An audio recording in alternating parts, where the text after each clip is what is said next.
কৃষ্ণ জয় গুৰু শংকৰ আজি ভাওনা সংলাপ প্ৰতিযোগিতাত মই দুৰ্যোধনৰ উৰুম সংগৰ ভাগখনৰ কুন্তীৰ চৰিত্ৰত এটা সংলাপ প্ৰক্ষেপণ কৰিবলৈ লৈছো সমাগত আজি কুৰুক্ষেত্ৰৰ ৰণ হে প্ৰভু কেনেদৰে বুজাও আজি পুত্ৰগণক কেনেদৰে বুজাও ভীমাৰ্জুনক জানো মই অপমানতকৈও মহাৰদে কাম্য মোৰ পুত্ৰগণৰ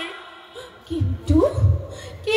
পাৰিব জানো সিহঁতে কৰিব পৰাস্ত কৌৰৱ সেনা আছে য'ত পিতামহ ভীষ্ম আৰু গুৰু দ্ৰোণাচাৰ্য শিষ্য বুলি হয়তো গুৰুদেৱে মোৰ পুত্ৰগণক নহৰিব প্ৰাণ স্নেহত আতুৰ হৈ পিতামহেও নহৰে মোৰ পুত্ৰগণৰ প্ৰাণ কিন্তু কৰ্ণ